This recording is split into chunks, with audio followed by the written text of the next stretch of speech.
Friends, welcome to my YouTube channel. दोस्तों, जैसा कि मैंने आपको पहले ही कहा था कि एसएसटी की क्लास जो है इस चैनल पे जल्द ही स्टार्ट हो जाएगी दोस्तों। तो इंतज़ार में ख़त्म हुआ। आपको एक एक चीज़ें, एक एक पॉइंट आपको एनसीईआरटी से कराने वाला हूं दोस्तों। आपके सामने जो दिख रहा है ये बुक, ये एनसीईआरटी की बुक है और सारा क्वेश्चन एसएसटी से कहा जाए तो आपका एनसीईआरटी बुक से पूछा जाता है class 6, class 7, class 8, history, geography, polity. तो मैं वन वन करके यानी वन बाई वन करके सारी चीज़ें जो है बिल्कुल डिटेल्स में पढ़ाऊंगा। उसके बाद प्रीवियस ईयर क्वेश्चंस पेपर कराऊंगा और उसके बाद जो है कि आपका प्रैक्टिस सेट भी कराऊंगा दोस्तों। तो आज मैं आपके लिए पहली क्लास लेकर आके आया हूं जिसमें कि हम लोग हिस्ट्री का जो है कि पहला चैप्टर पढ़ेंगे क्लास 6 का और एनसीईआरटी का, जो कि आपको दिख रहा होगा दोस्तों। प्रारंभिक कथन यहाँ पर दिया हुआ है अध्याय 1 में कि क्या, कब, कैसे और क्या, कब, कहाँ और कैसे, जिसमें कि दोस्तों हम इंपॉर्टेंट पॉइंट को ज़्यादातर ध्यान देते हुए पढ़ेंगे। हालांकि डिटेल्स में चीज़ें पढ़ेंगे पर ध्यान से आपको वही चीज़ें नोट्स करनी है। और उसके बाद मैं बताऊं दोस्तों, तो लास्ट में जब एग्ज़ाम से ठीक 1 महीने पहले मैं आपको हैंड रिटन नोट्स प्रोवाइड कराऊंगा, जो कि इसी बुक से बनाए गए एनसीईआरटी के नोट्स होंगे, जो हैंड रिटन होंगे, जो पॉइंट वाइज होंगे, जो आपको रिवीजन के टाइम में काम आएगा दोस्तों। वो उससे बाहर एक भी क्वेश्चन आने वाला नहीं है। तो नोट्स जो है कि आपका बन रहा है। फिलहाल हम लोग डिटेल में इस बुक से सारे के सारे जो है कि टॉपिक्स को पढ़ते हुए क्लियर करते हुए चलेंगे कंसेप्ट को, और उससे बेस्ट जो है कि क्वेश्चंस भी हम करेंगे। ऐसा नहीं कि जो है कि क्वेश्चंस नहीं करेंगे। आज जो है कर ले रहे हैं जो है कि पेपर, आज जो है कॉन्सेप्ट क्लियर करेंगे, कल इससे बेस्ट क्वेश्चंस करेंगे। फिर अगले दिन जो है सेकेंड चैप्टर पढ़ेंगे, उसके बाद उसके बेस्ट जितने भी आने वाले क्वेश्चंस होंगे उनके कुछ क्वेश्चंस करेंगे। तो इस तरीके से मैं आपकी जो है प्रिपरेशन करवाने वाला हूँ। यदि आप इंटरेस्टेड है दोस्तों तो प्लीज़ वीडियोज़ को लाइक और शेयर करें और चैनल को भी सब्सक्राइब कर लें। तो चलिए दोस्तों, वीडियो को शुरू करते हैं और देखते हैं कि किस तरीके से जो है कि आगे कहानी किस तरीके से दी गई है और हमें किस तरीके से पढ़ना है। पहला पॉइंट देखिए दोस्तों, यहाँ पर रसीदा का सवाल, यहाँ से स्टार्ट करेंगे बिल्कुल पॉइंट की आखिर में। इस चीज़ में, इस चैप्टर में आखिर दिया क्या चीज़ गया है, यहाँ पे ये पॉइंट हमको पता चलेगा। रसीदा का सवाल था कि रसीदा बैठी अखबार पढ़ रही थी। अचानक उसकी निगाह एक कुर्सी पर पड़ी। 100 साल पहले वह सोचने लगी कि यह कोई कैसे जान सकता है कि इतने वर्षों पहले क्या हुआ था। यानी कि जब वो बैठ कर देख रही थी तो उसने एक कुर्सी को देखा और वो कुर्सी लग रही थी कि 100 साल पहले की है।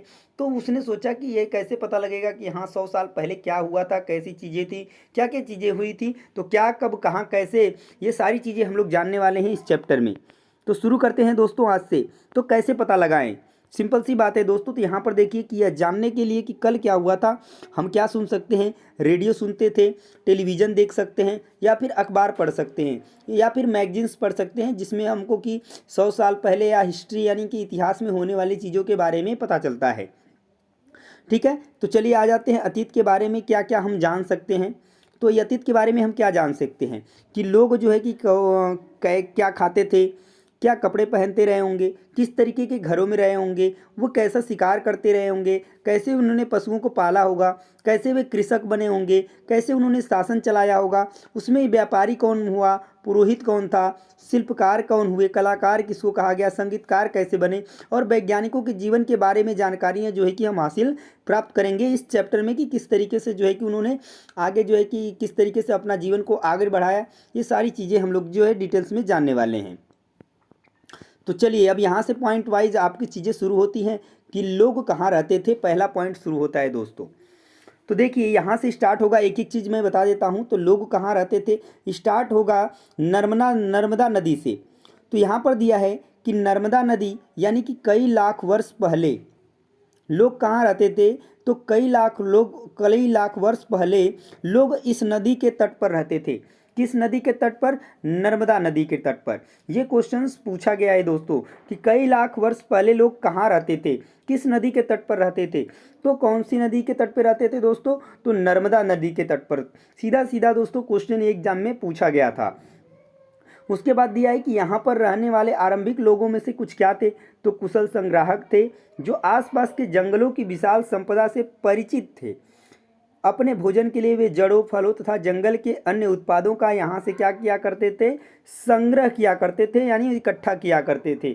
संग्राहक का मतलब यह दोस्तों कि वो क्या करते थे, फलों, जड़ों और जंगल के जो अन्य उत्पाद होते थे उनको वह संग्रह इकट्ठा किया करते थे। और वे जानवरों का क्या किया करते थे, आखेट भी किया करते थे। आखेट का मतलब होता है दोस्तों शिकार। कभी कभी क्वेश्चंस पूछ लेता है ये कि आखेट शब्द से अभिप्राय क्या है, तो उसका अर्थ क्या है, शिकार है। ठीक है, ये भी चीज़ आप लोग ध्यान रखेंगे। चलिए आगे देखते हैं नेक्स्ट पेज पे क्या दिया गया है।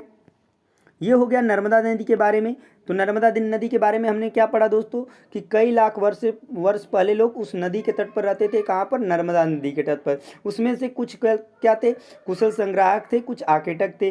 ठीक है, अगले पॉइंट पे चलते हैं। अब आते हैं सुलेमान और किरथर पहाड़ियों के बारे में। ठीक है, तो यहाँ पर लोग कैसे रहते थे? तो इस क्षेत्र में कुछ ऐसे स्थान हैं जहाँ लगभग 8000 वर्ष पूर्व स्त्री और पुरुषों ने सबसे पहले गेहूं तथा जौ जैसी फसलों को उपजाना आरंभ किया। यहाँ से दोस्तों सीधे सीधे एक क्वेश्चन पूछा गया है कि लगभग 8000 वर्ष पूर्व लोग कहाँ रहते थे? तो कहाँ रहते थे? तो सुलेमान और किरथर पहाड़ियों पर रहते थे। कब कब? लगभग 8000 वर्ष पूर्व, सीधे सीधे। उसके बाद ये पूछा गया है कि सबसे पहले स्त्री और पुरुषों ने सबसे कौन सी फसल को उपजाया? तो गेहूं और जौ। ठीक है, और वो भी कहाँ पर? तो सुलेमान और किरथर पहाड़ियों के बीच। उन्होंने भेड़, बकरी और गाय जैसे पशुओं को क्या किया? पालतू बनाना शुरू किया। और ये लोग गाँव में रहते थे। ये भी पूछा गया था कि जो लोग सुलेमान और किरथर पहाड़ियों में रहते थे वे लोग कहाँ पे रहते थे? तो गाँव में रहते थे। ठीक है, उसके बाद दिया है उत्तर पूर्व में गारो तथा मध्य में विंध्य पहाड़ियाँ। इसके बारे में देख लेते हैं। तो ये कुछ ऐसे क्षेत्र थे जहाँ कृषि का विकास हुआ। तो ये भी क्वेश्चन दोस्तों आपका पूछा गया है कि कृषि का विकास कहाँ हुआ? तो उत्तर पूर्व गारो तथा मध्य भारत में विंध्य पहाड़ियों के बीच में जो है, विंध्य पहाड़ियों के पास जो है क्या हुआ? यहाँ पर कृषि का विकास हुआ था, जहाँ सबसे पहले चावल उपजाया गया। तो चावल सबसे पहले कहाँ उपजाया गया? तो विंध्य पहाड़ियों के आसपास के क्षेत्रों में, जो विंध्य के क्या है था? तो उत्तर में स्थित था। वे स्थान कहाँ पे थे? विंध्य के उत्तर में थे। ये पॉइंट आपसे पूछा जाता है।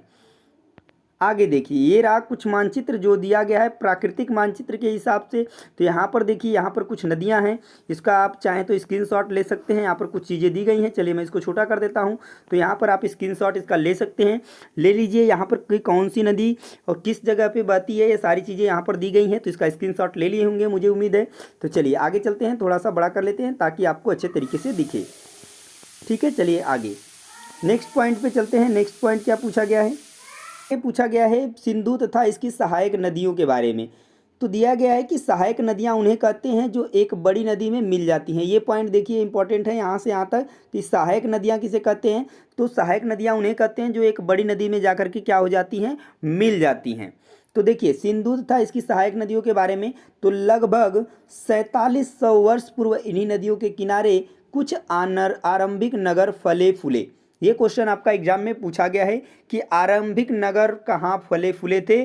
तो सिंधु तथा इसकी सहायक नदियों के आसपास। वो भी कब? तो लगभग 47 वर्ष पूर्व। और उसके बाद पूछा जाता है दूसरा क्वेश्चन, गंगा व इसकी सहायक नदियों के किनारे तथा समुद्र तटवर्ती इलाकों में नगरों का विकास कब हुआ? तो 25 वर्ष पूर्व। पूछा जाता है कि सिंधु तथा इसकी सहायक नदियों के आसपास जो है आरंभिक नगरों का विकास कब हुआ? तो 47 वर्ष पूर्व। वही गंगा के किनारे पूछा जाएगा, गंगा और इसकी सहायक नदियों के किनारे जो है कि नगरों का विकास कब हुआ? तो लगभग 2500 वर्ष पूर्व। ये दोनों में डिफरेंस है और ये दोनों पॉइंट जो है इंपॉर्टेंट है। तो ये चीज़ें आप लोग याद रखेंगे, यहाँ से डायरेक्टली क्वेश्चन बन के आता है। यहाँ पर देखिए उसके बारे में दिया है कि गंगा तथा इसकी सहायक नदी कौन? सोन के बारे में। तो गंगा के दक्षिण में इन नदियों के आसपास का क्षेत्र, प्राचीन क्षेत्र जो प्राचीन काल में इसे मगध के नाम से जाना जाता था। ये क्वेश्चन आपका पूछा गया है।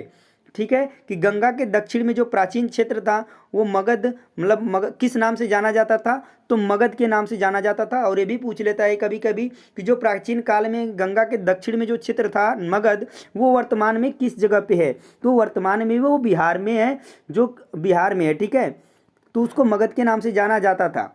यहाँ के राजा बहुत शक्तिशाली थे और उन्होंने एक विशाल राज्य स्थापित किया था। और देश के अन्य हिस्सों में भी ऐसे राज्यों की क्या की गई थी? स्थापना की गई थी।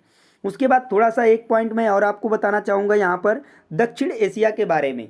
आपसे पूछ सकता है कि दक्षिण एशिया में कौन कौन से देश आते हैं, कौन कौन से आते हैं? तो आधुनिक भारत आपका आ जाता है, पाकिस्तान, बांग्लादेश, नेपाल, भूटान और श्रीलंका और अफगानिस्तान, ईरान, चीन तथा म्यांमार आदि पड़ोसी देशों को दर्शाता है।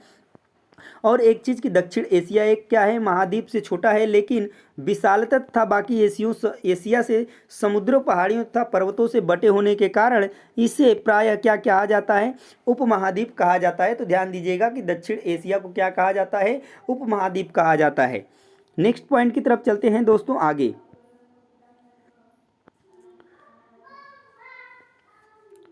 चलिए आगे चलते हैं। यहाँ पर ये कुछ पॉइंट जो है कि दिए गए हैं, तो इसको अगर आप चाहें तो पढ़ सकते हैं। तो चलिए पढ़ लेते हैं कि लोगों ने सदैव उपमहाद्वीप में के एक हिस्से से दूसरे हिस्से तक यात्रा की। कभी कभी हिमालय जैसे ऊंचे पर्वतों, पहाड़ियों और रेगिस्तानों, नदियों तथा समुद्रों के कारण यात्रा जोखिम भरी होती थी। फिर भी ये यात्रा उनके लिए असंभव नहीं थी। अतः कभी लोग काम की तलाश में तो कभी प्राकृतिक आपदाओं के कारण एक स्थान से दूसरे स्थान जाया करते थे। देखिए हाँ, ये चीज़ पॉइंट जो है कि बहुत ही पॉइंट यहाँ से क्वेश्चन बना था एक बार कि लोग जो है क्यों एक स्थान से दूसरे स्थान पर जाया करते थे। तो क्यों जाया करते थे, तो काम के तलाश में या फिर आपदाओं के कारण जो है कि एक दूसरे जगह पे जाया करते थे। कभी कभी होता था क्या कि वहाँ पे रह रहे हैं, वहाँ पे कोई आपदा आ गई और वहाँ की जो है कि आपदा आई तो उस वजह से चले गए, या फिर वो रह रहे हैं वहाँ पे पानी की समस्या आ गई तो वहाँ से एक जगह से दूसरी जगह पे चले गए, वहाँ पे जो उत्पाद था उन्होंने उसको खत्म कर लिया, तो उसकी वजह से जो है कि वो एक जगह से दूसरी जगह पे चले जाते थे। तो ये क्वेश्चन आपका पूछा जा गया है। उसके बाद दिया गया है कि कभी कभी सेनाएं दूसरे क्षेत्रों पर विजय हासिल करने के लिए जाती थीं, और इसके अतिरिक्त व्यापारी कभी कभी काफिले में तो कभी कभी जहाज़ों में अपने साथ मूल्यवान वस्तुएं लेकर एक स्थान से दूसरे स्थान तक जाते थे। और धार्मिक गुरु लोगों को शिक्षा और सलाह देते हुए एक दूसरे से दूसरे गांव तक, कस्बे से दूसरे कस्बे जाया करते थे। कुछ लोग नए और रोचक स्थानों को खोजने की चाह में उत्सुकतावश भी यात्रा किया करते थे, और इन सभी यात्राओं से लोगों को एक दूसरे के विचारों को जानने का क्या मिलता था, अवसर मिला। क्योंकि जब एक दूसरे से मिलेंगे लोग तभी जो है कि एक दूसरे के बारे में जान पाएंगे।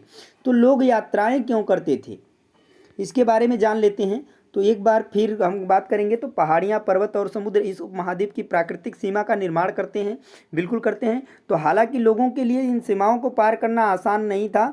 जिन्होंने ऐसा चाहा वे वैसा कर सके, वे पर्वतों की ऊंचाइयों को छू सके तथा गहरे समुद्रों को भी पार कर सके। और उपमहाद्वीप के बाहर से भी कुछ लोग यहाँ आए और यहीं बस गए। कहाँ पर, भारत में। पॉइंट करते हैं अगले, आगे चलते हैं। तो इस आवागमन ने हमारी सांस्कृतिक परंपराओं को समृद्ध किया, और कई सौ वर्षों से लोग पत्थर को तराशने, संगीत रचने और यहाँ तक कि भोजन बनाने के नए तरीकों के बारे में भी एक दूसरे के विचारों को क्या करते रहे, अपनाते रहे और सीखते रहे। अब आते हैं देश के नाम पर। कभी कभी आपसे क्या हमेशा ही पूछ लेता है, ये क्वेश्चन आपका बार बार आता है देश के नाम के बारे में कि देश का नाम जो है इंडिया या भारत कैसे पड़ा। ठीक है, यहाँ पर दिया हुआ है कि अपने देश के लिए प्रायः हम इंडिया या भारत जैसे नामों का प्रयोग करते हैं, जो कि जनरली आप जानते हैं। तो यहाँ पर पूछ लिया जाता है कि इंडिया शब्द जो है किससे निकला है, तो इंडस से निकला है, जिसे संस्कृत में क्या कहा जाता है, सिंधु कहा जाता है।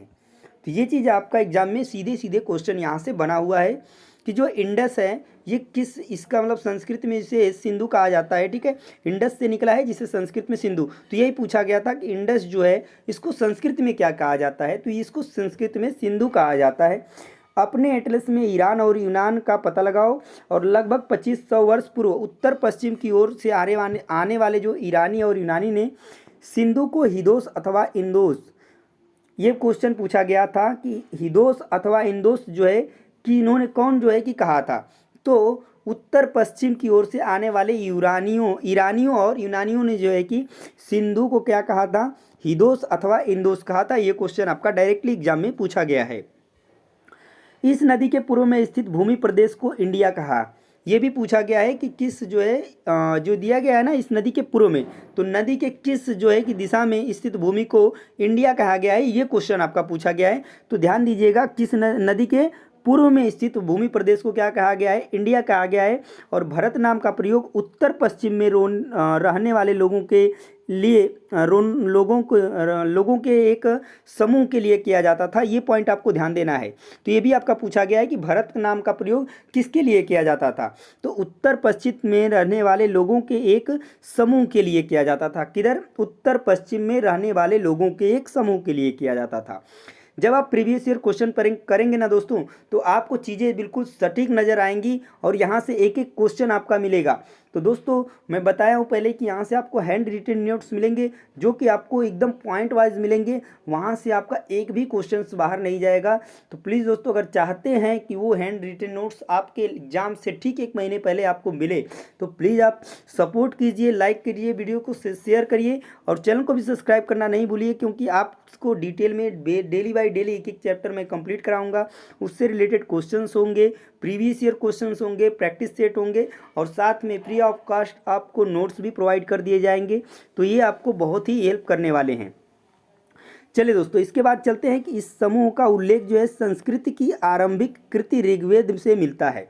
ये भी पूछा जाता है कि जो उत्तर पश्चिम में रहने वाले लोग थे, समूह जिसको भरत के नाम से जाना जाता था, उनका उल्लेख कहाँ मिलता है, किस में मिलता है, तो ऋग्वेद में भी मिलता है। और बाद में इसका प्रयोग देश के लिए होने लगा, किसका, भरत नाम यानी कि भारत नाम का यूज यानी कि इंडिया का नाम।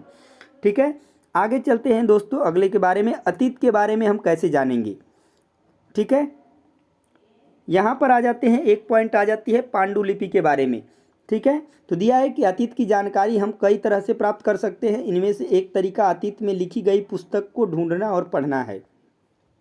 ये पुस्तकें हाथ से लिखी होने के कारण पांडुलिपि कही जाती हैं। बहुत ही इंपॉर्टेंट पॉइंट है दोस्तों कि पांडुलिपि क्यों कही जाती हैं, तो हाथ से लिखी होने के कारण पांडुलिपि कही जाती हैं, जो पहले जो है पुस्तकें लिखी गई थी। अब ये पूछा जाता है पांडुलिपि में जो मेनू स्क्रिप्ट है शब्द, वो जो मेनू है उसका अर्थ क्या होता है, तो हाथ से, क्या है, हाथ है यानी हाथ से निकला है। और ये पूछा जाता है कि पांडुलिपियाँ प्रायः किस पे लिखी जाती थी, तो ये प्रायः ताड़पत्रों या हिमालय क्षेत्र में उगने वाले भूर्ज नामक पेड़ की छाल से विशेष तैयार भोजपत्र पर लिखी जाती थी।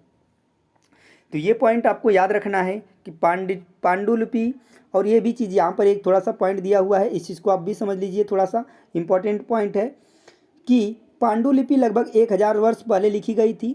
किताब बनाने के लिए ताड़ के पत्तों को काटकर उनके अलग अलग हिस्सों को एक साथ बांध दिया जाता था और भुर्ज पेड़ की छाल से बनी ऐसी ही एक पांडुलिपि को तुम यहाँ देख सकते हो। यानी कि दोस्तों यहाँ पर मैंने एक फिगर यहाँ पर जो देख रहे हैं, ये जो है यह एक पांडुलिपि है जो ताड़ के पत्रों पर लिखी गई है।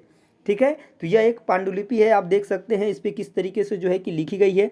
इनको क्या किया जाता था, पेड़ के यानी ताड़ के पत्तों को काट करके, उनको छोटा छोटा काट करके वहाँ पर, यहाँ पर देखिए आप देख पा रहे हैं एक होल है और होल में रस्सी लगा करके बांध दी जाती थी और इस तरीके से एक पेज बन जाता था। जैसे कि आप इस टाइम पे बिल वाला जो देखते होंगे, का बिल देखते हैं ना, जो बिल बनाते हैं लोग, तो उस तरीके से बन जाता था, 1 बाई 1 करके फोल्ड करके आप इसको देख सकते थे।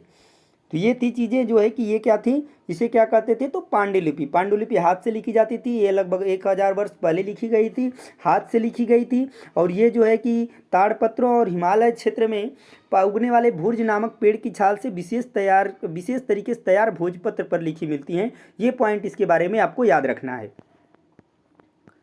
आगे चलते हैं दोस्तों, दिया है कि इतने वर्षों में इनमें से कई पांडुलिपियों को कीड़ों ने खा लिया और कुछ नष्ट कर दी गई। फिर भी ऐसी कई पांडुलिपियां आज भी उपलब्ध हैं। प्रायः ये पांडुलिपियां मंदिरों और विहारों से प्राप्त होती हैं।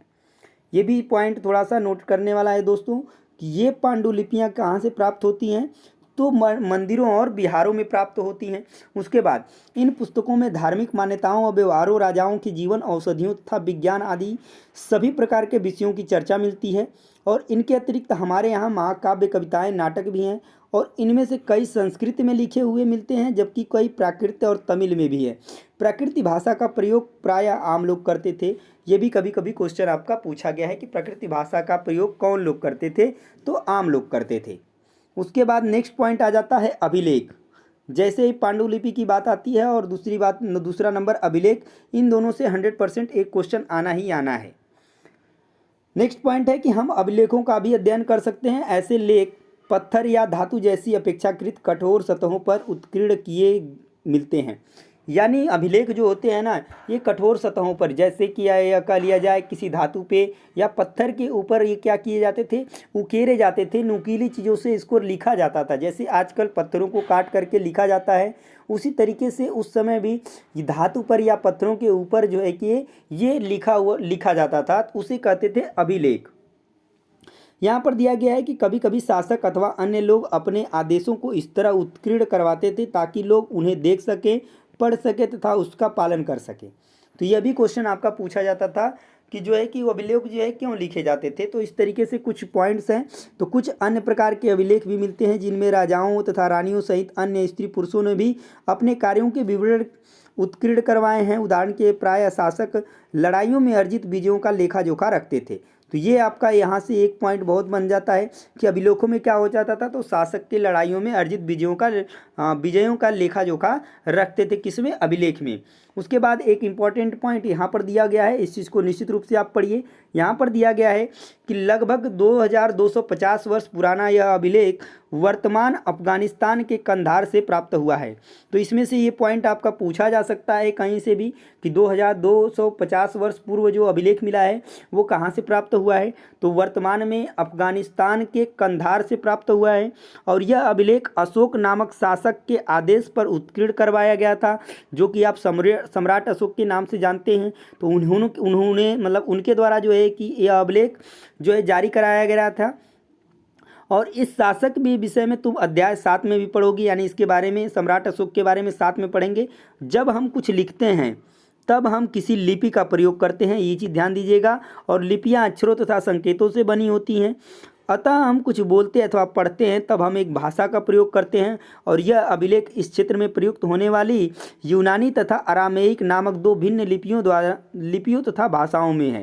तो ये पॉइंट दोस्तों बहुत ही इंपॉर्टेंट है कि अभिलेख जो है ये किस में है, तो यूनानी तथा अरामेइक नामक 2 भिन्न लिपियों तथा भाषाओं में है। ये पॉइंट आप याद रखेंगे, ठीक है। नेक्स्ट पॉइंट पे चलते हैं दोस्तों। अगला पॉइंट क्या बन सकता है, अब दिया है कि ऐसा करवाने में क्या क्या कठिनाइयाँ आती थी। मतलब कि तुम बता सकती हो कि कठोर सतह पर लेख लिखवाने में क्या लाभ थे और ऐसा करने में क्या क्या कठिनाइयाँ आती थी, तो उसके बारे में जान लेते हैं। तो इसके अतिरिक्त अन्य कई वस्तुएं अतीत में बनी और प्रयोग में भी लाई जाती थी, क्योंकि सिंपल सी बात है, अगर जीवन जीना है तो उसमें अभिलेख और उससे तो काम चलेगा नहीं, ठीक है। तो और भी ऐसी कई चीज़ें रही होंगी जिनका उपयोग जो है कि मानव जो है कि करता रहा होगा अपने जीवन काल में। तो यहाँ पर दिया गया है कि ऐसी वस्तुओं का अध्ययन करने वाला व्यक्ति क्या कहलाता था, पुरातत्वविद कहलाता था। तो ठीक है, ये क्वेश्चन आपका पूछा गया है क्वेश्चन कि पुरातत्वविद मतलब किसे कहते हैं। तो ऐसी वस्तुओं का अध्ययन करने वाले व्यक्ति को पुरातत्वविद कहलाते हैं। कौन, जो अतीत में बनी और प्रयोग में लाई गई वस्तुएं होती हैं, जो उनका अध्ययन करते हैं, उसे क्या कहते हैं, पुरातत्वविद कहते हैं। तो पुरातत्वविद पत्थर या ईंट से बनी इमारतों के अवशेषों, चित्र या मूर्तियां, ये सारी कुछ भी चीज़ें हो सकती हैं। जैसा कि आप देख सकते हैं, ये कुछ चीज़ें हैं जो प्राचीन काल में बनी हुई है। यहाँ पे आप मटका देख पा रहे हैं, यहाँ पर कुछ सिक्के हैं, ठीक है, जो राजाओं शासकों द्वारा चलाए गए थे उस टाइम पे। यहाँ पर एक चीज़ जैसे दिया हुआ है, बाएं एक प्राचीन नगर में प्राप्त पात्र है, यानी कि यह एक पात्र है। उस तरह के पात्रों का प्रयोग 4700 वर्ष पूर्व होता था। और दाएं में एक पुराना चांदी का सिक्का है, जिसको आप देख पा रहे हैं। और इस तरीके के सिक्के का प्रयोग लगभग 2500 वर्ष पूर्व होता था।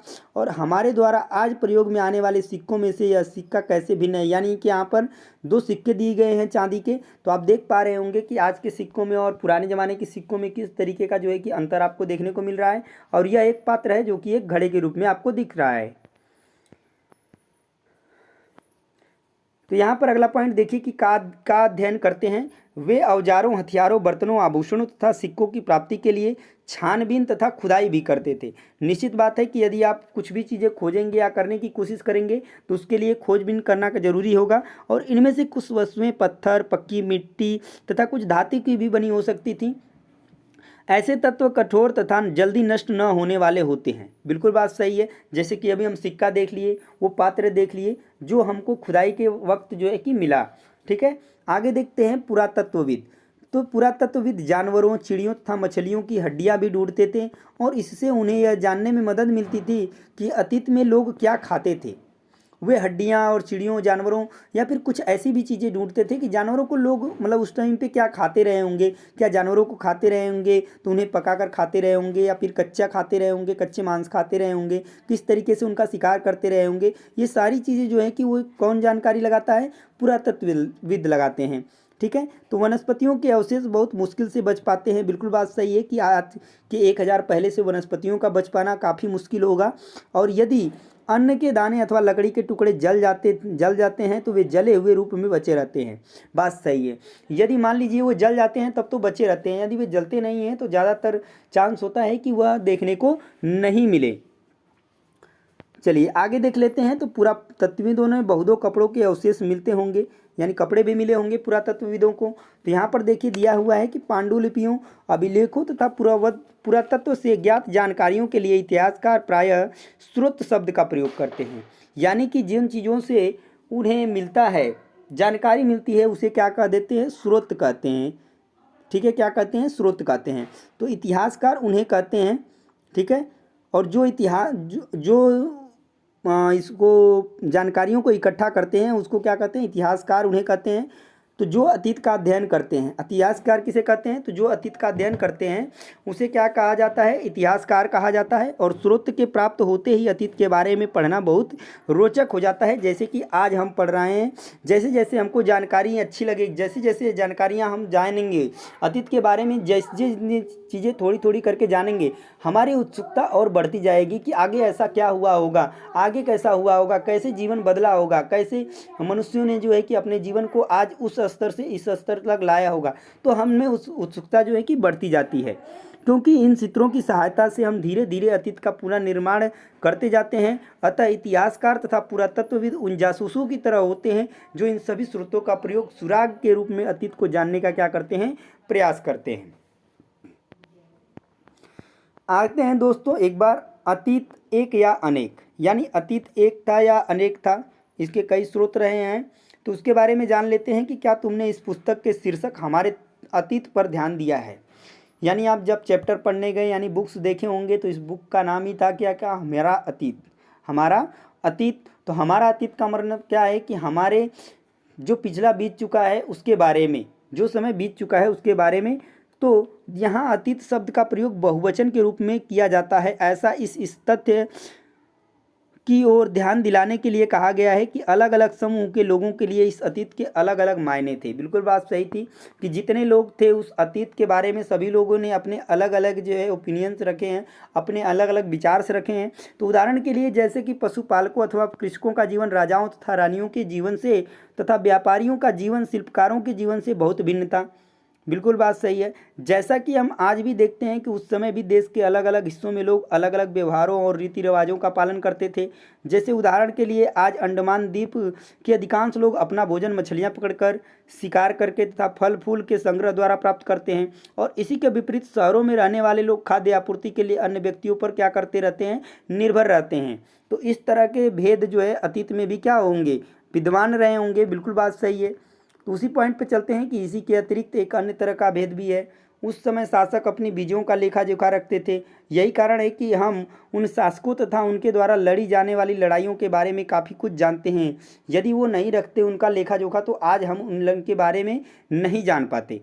जबकि शिकारी, मछुआरे, संग्राहक, कृषक तथा पशुपालक जैसे आम आदमी प्रायः अपने कार्यों का लेखा जोखा नहीं रखते थे। तो पुरातत्व की सहायता से हमें उनके जीवन को जानने में मदद मिलती है। हालांकि अभी भी इसके बारे में बहुत कुछ जानना शेष है, यानी कि बचा हुआ है। तिथियों का मतलब समझ लेते हैं।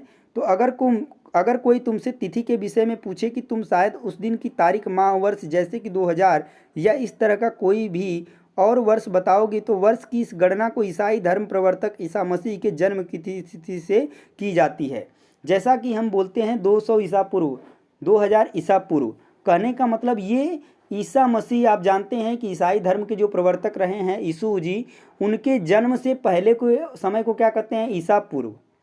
क्या कहते हैं? ईसा पूर्व। और उसके बाद वाले समय को क्या कहते हैं? ईसवी। क्या कहते हैं? ईसवी कहते हैं दोस्तों। यानी कि अब देखिए यहाँ पर साफ साफ लिखा गया है कि वर्ष की गणना ईसाई धर्म के प्रवर्तक ईसा मसीह के जन्म की तिथि से की जाती है। उनकी तिथि के पहले वाले को ईसा पूर्व कहते हैं, जैसा कि यहाँ पर लिखा गया है कि अतः 2000 वर्ष पहले, 2000 वर्ष कहने का तात्पर्य ईसा मसीह के जन्म के 2 वर्ष के बाद से है। यानी हम सिर्फ ये कहें 2000 ईस्वी, तो 2000 ईस्वी का मतलब उसके बाद से है। और 2000 ईसा पूर्व कहें तो उनके जन्म से पहले की बात है। 2000 वर्ष पहले जाएंगे और 2000 ईस्वी कहेंगे तो 2000 ईस्वी क्या होगा? कहने का मतलब क्या होगा? 2000 वर्ष बाद, किसके? ईसा मसीह के जन्म के 2000 वर्ष बाद।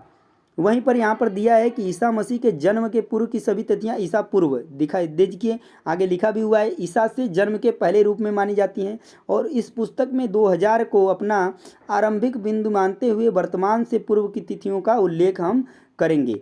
तो दोस्तों ये था इस चैप्टर में, यानी कि आज हमारा पहला चैप्टर दोस्तों कंप्लीट होता है, यानी कि क्या, कब, कैसे और कहाँ में, ये पूरा का पूरा कंप्लीट चैप्टर था दोस्तों। तो वीडियो आपको कैसी लगी है, चीज़ें आपको समझ में आई होंगी, मुझे उम्मीद है कि आपको लेक्चर्स बेहद ही पसंद आया होगा। तो दोस्तों अभी ये चैप्टर डेली बाय डेली आपको मिलते रहेंगे, क्योंकि अभी आपका हिस्ट्री स्टार्ट हुआ है, अभी जियोग्राफी है, पॉलिटी है, और केवल क्लास 6 का नहीं है, क्लास 6 है, 7 है, 8 है, तीनों को आपको कवर कराना है। उसके बाद प्रीवियस ईयर क्वेश्चंस भी हैं, प्रैक्टिस सेट भी हैं, तो हमारे पास टाइम भी है, तो हम बेहतर तरीके से अगर तैयारी करेंगे दोस्तों तो हमारा टारगेट जो होगा 120 प्लस का होगा, यानी कि हम निश्चित रूप से उसको हम कवर कर पाएंगे यदि हम तैयारी जो है आज से स्टार्ट कर दें। तो दोस्तों इसी तरह से हम मिलेंगे अब अगले वीडियो में, यानी दूसरे चैप्टर के साथ नेक्स्ट प्रैक्टिस सेट में। तब तक के लिए जय हिंद।